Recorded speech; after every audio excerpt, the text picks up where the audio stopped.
Le président Abdel Fattah el-Sisi a dirigé de poursuivre la coopération et la coordination entre les organismes de l'État concernés à mettre en œuvre les différentes initiatives de projets nationaux pertinents, vie décente, pour le développement de la campagne égyptienne avec un suivi sur le terrain périodiquement et l'engagement des horaires pour la mise en œuvre compte tenu de ce que ces projets contribueront, visant à améliorer le niveau de tous les aspects de la vie des citoyens vivant dans la campagne égyptienne au niveau de la République, en particulier en ce qui concerne les infrastructures et les services, ainsi que son rôle dans la fourniture de plus de possibilités d'emploi pour les résidents des sites ciblés à la mise en œuvre de l'initiative.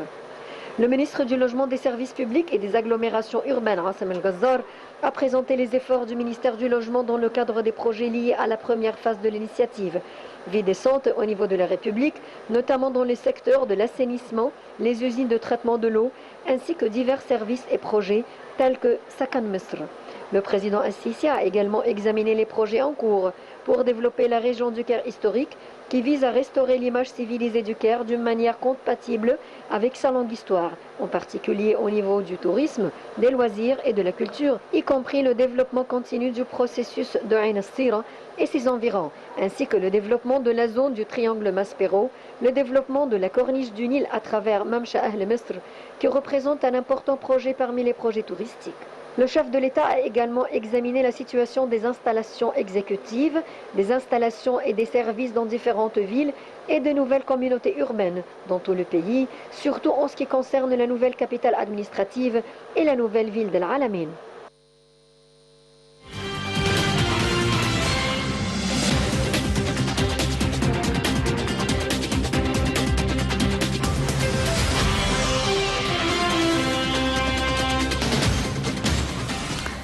Et nous avons à présent en ligne M. Nadim Samna, consultant international en stratégie des entreprises. Bonsoir. Bonsoir.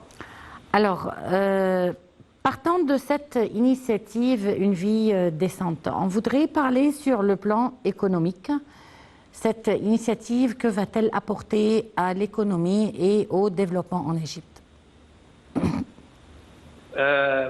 Ce projet, c'est vraiment le projet le plus crucial pour l'Égypte. On va dire tous les problèmes, en tout cas une bonne partie des problèmes économiques de l'Égypte viennent de la croissance démographique. Et avec la croissance démographique forte que connaît l'Égypte depuis très longtemps, il y a toujours pression sur tout ce qui est infrastructure, tout ce qui est services de base, l'éducation, la santé, etc. Le fait d'implémenter le projet Vie décente, ça permet de montrer tout le rôle de l'État et donner un peu plus de raisons pour que les familles limitent leur croissance démographique et, on va dire, dépendent un peu plus de l'État. Et si on arrive à limiter la croissance démographique, on va tout de suite avoir un impact très positif sur l'Égypte, sur l'économie égyptienne. Donc c'est un peu long, mais c'est juste pour expliquer l'importance de ce projet pour l'Égypte. Et est-ce que vous pensez que cette initiative va avoir un impact réel sur le fait de limiter cette croissance démographique? Et comment, si oui?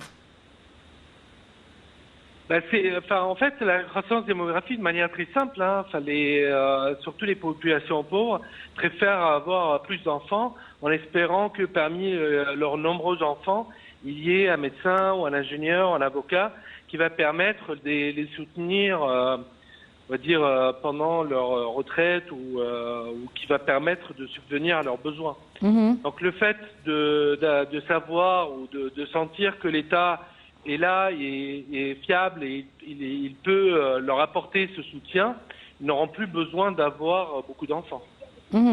Oui, mais parfois c'est pour des raisons culturelles ou religieuses. Donc comment l'État va intervenir pour essayer de changer ces idées fixes chez un bon nombre de la population? Ça, c'est les raisons, on va dire, c'est la culture générale du pays, bien sûr, mais ça sera résorbé par l'augmentation générale du niveau de la population, de l'éducation de cette population. Et tant qu'on a une population, une forte, on va dire, partie de la population pauvre avec quasiment pas de services dans les villages, et ils ne vont pas pouvoir comprendre tout cet aspect lié à l'effet néfaste de la croissance démographique. Donc le fait de fournir des services de base, montrer le rôle de l'État, et puis petit à petit ils vont le voir. Je veux dire là, ils vont voir que les familles qui ont 2 ou 3 enfants seulement arrivent à améliorer leur qualité de vie, à améliorer leur niveau de vie général. Ben, justement, comment vont-elles arriver à améliorer leur qualité de vie? Le fait d'avoir moins d'enfants, ils vont pouvoir mieux les éduquer, passer plus de temps à leur éducation. Donc automatiquement, les enfants ils vont être, on va dire, plus performants à l'école, ils vont pouvoir atteindre des niveaux scolaires plus élevés, ou même s'ils restent au village, ils vont apprendre un peu plus le métier de leur famille, de leurs parents, et ainsi de suite. Bon, dans un pays où nous avons quand même un taux assez important d'analphabétisme, comment est-ce que les parents vont pouvoir prendre conscience de l'importance de l'éducation alors c'est une chose qu'eux-mêmes ne maîtrisent pas du tout? Ça reste toujours bien sûr le rôle de l'État, mais ça va prendre du temps parce qu'il y a un rattrapage de plusieurs décennies de presque inaction dans ce domaine. Donc c'est toujours en fait tout est lié, c'est pour ça que tout est lié à la croissance démographique. La croissance démographique, elle est plus forte que la croissance des services de l'État, le nombre d'écoles, le nombre d'hôpitaux, etc. Donc si on arrive à limiter cette croissance démographique, l'État va pouvoir fournir plus de services de base, éducation et santé, et ainsi alphabétiser une plus grande partie de la population, et ainsi de suite. Et si on n'arrive pas à limiter cette croissance démographique, comment pourrait-on, comme beaucoup de pays l'ont fait, surtout des pays asiatiques, profiter de cette population? Je pense que c'est pas une option. Hein. Il faut limiter la croissance démographique. Là, c'est pas une option. C'est pas une option. Il faut y arriver. Oui, ce n'est pas Oui, Monsieur Nadim Samna, ce n'est pas une option, mais c'est pas garanti non plus. Donc, au cas où ce ne serait pas garanti et ça ne se passera pas, parce que c'est pas obligatoirement que ça doit se passer. Donc, comment, qu'est-ce qu'on pourrait faire? Donc là, c'est. Oui. Ben justement, à ce moment-là, qu'est-ce qu'on pourrait faire pour profiter justement de cette augmentation de... Monsieur Nadim Samna, vous m'entendez? Oui, oui.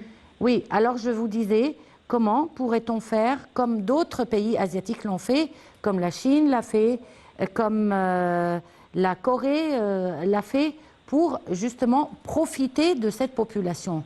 Quels sont les projets qui pourraient être mis en place pour profiter de la population existante? Disons, on va dire le choix de la Chine de limiter le nombre autorisé de naissances. La question a déjà été posée au président et il a répondu tout simplement que ça ne peut pas se faire parce que il n'y a pas l'institutionnalisation de l'État pour pouvoir contrôler ce type de mesures. Ça d'une part, et puis d'autre part, même si on limite, on va dire, les aides sociales aux familles nombreuses, l'État ne peut pas laisser ces familles qui dépendent fortement de l'aide de l'État mourir de faim, ils vont mourir de faim. Donc ça, c'est pas une option, en tout cas pour le chef de l'État. Non, mais on ne parle pas. De toutes les manières, on n'a jamais parlé de sanctionner les familles qui vont avoir plus d'enfants. Ça, c'est une chose qui ne peut pas se faire en Égypte pour plusieurs raisons. Moi, je parle de comment pouvoir profiter de cette population, comme l'Inde, par exemple. Augmenter les projets pour les familles, les petites et moyennes et micro-entreprises, par exemple, qui pourraient rendre ces citoyens, des citoyens productifs pour l'État. Bien sûr, mais c'est pour ça qu'il faut augmenter toutes les mesures possibles. Il faut attaquer la croissance démographique là où elle se situe, c'est-à-dire dans les milieux ruraux, dans les villages. On voit bien que les familles au Caire, parce que il y a un problème d'espace, parce que il y a plus de limitations, parce qu'il y a aussi une augmentation en général du niveau de conscience. Les familles sont moins nombreuses au Caire que dans les milieux ruraux. Mais il ne faut pas attendre que tous les Égyptiens vivent dans les villes pour limiter le nombre de naissances. Mmh. C'est le fait d'avoir les services de base, c'est le fait d'avoir des opportunités d'emploi durables dans les villages, le fait de fournir aussi des campagnes d'information dans les villages pour aller expliquer aussi. Ça, c'est sur le long terme, ça va produire des effets. Et là, toutes les études montrent que la croissance démographique, elle vient surtout d'une sorte de sécurité sociale, d'une aide à la retraite, de dire voilà, on a plus d'enfants, donc ces enfants vont pouvoir soutenir leurs parents. Soutenir leurs parents pendant leur retraite ou si jamais ils sont malades, etc. Mmh. Le fait de voir que finalement l'État peut fournir ces services, eh bien les parents n'auront plus besoin on va dire de procréer autant et pourront on va dire écouter les conseils de l'État et limiter le nombre de naissances. Mmh. Quels sont les différents secteurs de l'initiative Vie décente, à part la construction? J'ai pas entendu la dernière question. Oui, les différents secteurs de l'initiative Vie décente, mis à part les constructions. Il y a bien sûr, il y a relié par les infrastructures routières à tous les villages. Il y a toute une liste de services que l'État doit fournir dans tous les villages en fonction de leur taille. Voilà, il y a l'école, l'hôpital, il y a tous ces services-là. Mmh. Il y a bien sûr voir l'état des maisons, des lignées, tout ce qui vit dans la ville. C'est un programme complet, hein, c'est un programme complet et c'est pour ça que c'est très impactant. Mmh. Outre tout ce qui est matériel, comme l'infrastructure, les routes, etc., est-ce qu'il y a des formations qui touchent l'être humain en question? C'est tout ce matériel, aussi cette construction, elle vient aussi avec on va dire des êtres humains, des fonctionnaires qui vont se déplacer, ceux qui vont être à l'école vont pouvoir éduquer la population locale, ceux qui vont travailler dans les hôpitaux, ils vont pouvoir aussi éduquer la population locale. Donc c'est pas juste matériel. Il faut aussi des hommes et des femmes pour utiliser ces investissements et délivrer les services.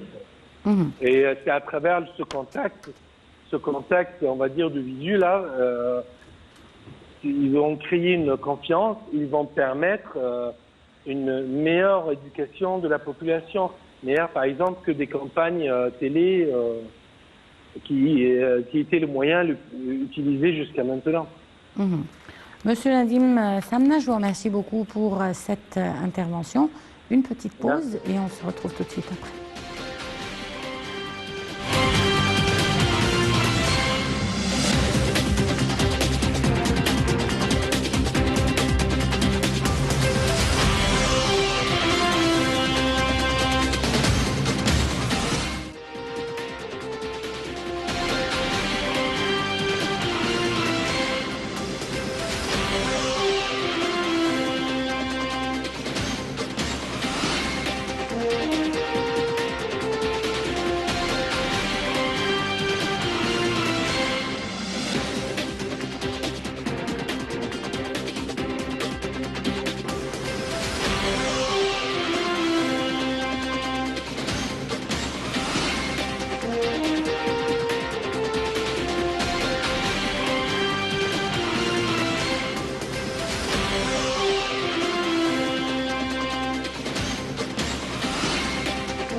Et on poursuit avec nos reportages. Le ministre des Finances, M. Mohamed Maït, a présenté le bilan financier du nouveau budget pour l'année 2022-2023 à la Chambre des représentants.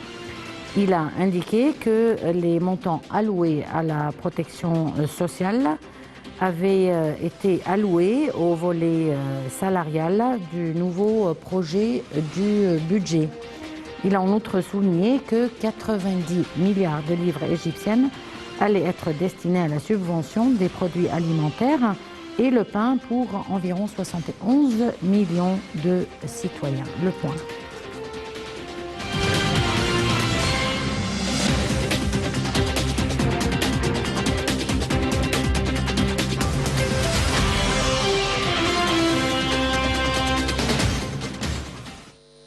Le ministre des Finances, Mohamed Maït, a confirmé qu'en application des directives présidentielles, les montants alloués à la protection sociale avaient augmenté à 356 milliards de livres égyptiennes dans le projet de nouveau budget général, de manière à soutenir les secteurs et les groupes les plus touchés par les répercussions de la crise économique mondiale actuelle et à réduire les effets négatifs de la vague inflationniste sans précédent, suite de la pandémie de Covid-19 et la crise ukrainienne. Lors de sa présentation lundi du bilan financier du nouveau budget pour l'année 2022-2023 à la Chambre de représentants, le ministre a indiqué que 400 milliards de livres égyptiennes avaient été alloués au volet salaire du nouveau projet du budget, soit une augmentation de près de 43 milliards de livres égyptiennes visant à améliorer les revenus de 4,5 millions de fonctionnaires, et ce sur directive du président Abdel Fattah el-Sisi. Il a noté que 191 milliards de livres égyptiennes avaient été alloués au fonds de pension, permettant de financer une augmentation des retraites pour un coût annuel de 38 milliards de livres égyptiennes en faveur de 10 millions de retraités. 90 milliards de livres égyptiennes seront destinés à la subvention des produits alimentaires et le pain pour environ 71 millions de citoyens, a-t-il dit, ajoutant que 22 milliards de livres égyptiennes iront pour les bénéficiaires de solidarité et dignité. Il a ajouté que 7,8 milliards de livres égyptiennes sera consacré pour financer des initiatives de logement social et 10,9 milliards de livres égyptiennes pour l'assurance maladie et le traitement de ceux qui en sont incapables aux frais de l'État. Nous visons à enregistrer un excédent primaire de 132 milliards de livres égyptiennes à un taux de 1,5% et à réduire le déficit total à 6,1% du PIB contre un déficit total de 12,5% fin juin 2016 et abaisser le taux d'endettement pour atteindre moins de 75%, a souligné le ministre des Finances. Nous visons également à réduire le taux d'endettement à 84% du PIB contre 103% à la fin juin 2016 et réduire le service de la dette à 7,5% du PIB, a poursuivi le ministre des Finances, notant que son ministère œuvre à maximiser les efforts pour intégrer l'économie informelle dans l'économie formelle afin d'élargir l'assiette fiscale et d'augmenter les recettes fiscales d'environ 23,5% grâce à l'expansion des solutions technologiques pour améliorer la gouvernance et percevoir les cotisations du Trésor public de l'État.